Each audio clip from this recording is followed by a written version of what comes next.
Christ will be like him. And the setting is Talking with My Niece. Let's listen in.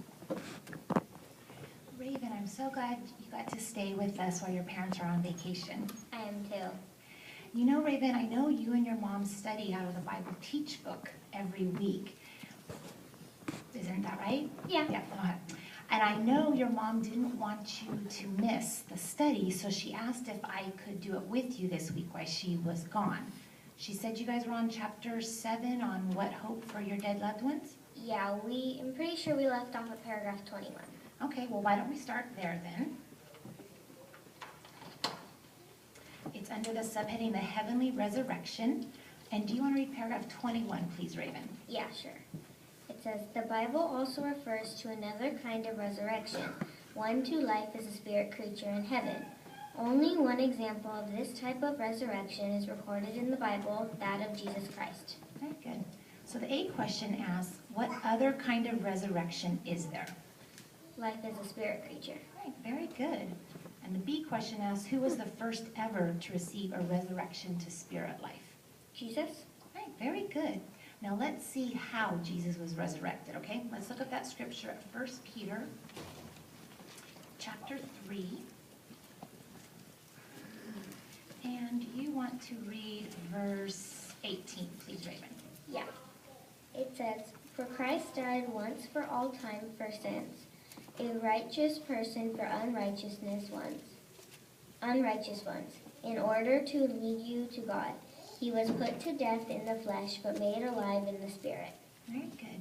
So if you notice that last sentence, how was Jesus brought back to life?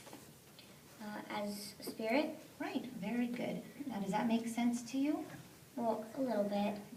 Well, think of it this way, Raven. Before Jesus came to earth, he lived in heaven, right, with Jehovah. And what kind of body did he have? An angel? Right, or a spirit creature. Very good. So then does it make sense that after he died as a human and went back to live with his father Jehovah in heaven, what kind of body would he have again? He would have an angel or a spirit person. Right, very good, very good. Now we know Jesus isn't the only one that's going to go to heaven, right? Do you know how many are going to go to heaven and be with Jesus? 144,000. Right, very good. And do you remember, what are they going to do there? They'll rule with Jesus. Right, excellent. Now we've already learned from the scripture in 1 Peter the kind of body that Jesus is going to have when he goes to heaven, right? A spirit one. So would it make sense then that the 144,000, what kind of body do you think they would have? Spirit bodies, just like Jesus. Right, exactly. So now that sounds pretty easy, but we want to prove it from the Bible, right? So let's turn to 1 Corinthians chapter 15. And I'll read verses 40 through 44. Okay. It says, there are heavenly bodies and earthly bodies, but the glory of the heavenly bodies is one sort, and that of the earthly bodies is a different sort. The glory of the sun is one sort, and the glory of the moon is another, and the glory of the stars is another. In fact, one star differs from another star in glory. So it is with the resurrection of the dead. It is sown in corruption, it is raised up in incorruption. It is sown in dishonor, it is raised up in glory. It is sown in weakness, it is raised up in power. It is sown a physical body, it is raised up a spiritual body. If there's a physical body, there is also a spiritual one. So these verses can kind of seem maybe a little confusing, but basically it's talking about that there's two separate types of bodies, right? Mm-hmm. And if you notice verse 40, what two sorts of bodies are there? There's heavenly bodies and earthly bodies. Right, very good.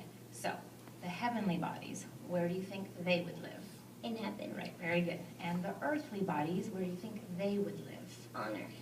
Right, makes sense, huh? Kind of easy. But Jehovah didn't want there to be any confusion. So notice what he had written in verse 50 of the same chapter. And do you want to read that, please, Raven? Yeah, sure. It says, but I tell you this, brothers, that flesh and blood cannot inherit God's kingdom, nor does corruption inherit incorruption. Very good. So in black and white, can fleshly bodies or earthly bodies live in heaven? No. What kind of bodies can live in heaven? Only spirit. Right. Spirit bodies. Very good. So just like Jesus was resurrected to heaven in a spirit body, so the 144,000, when they die and are resurrected, will have spirit bodies in heaven. Does that make sense? Yeah. Okay, let's go on to paragraph 22, okay? Okay.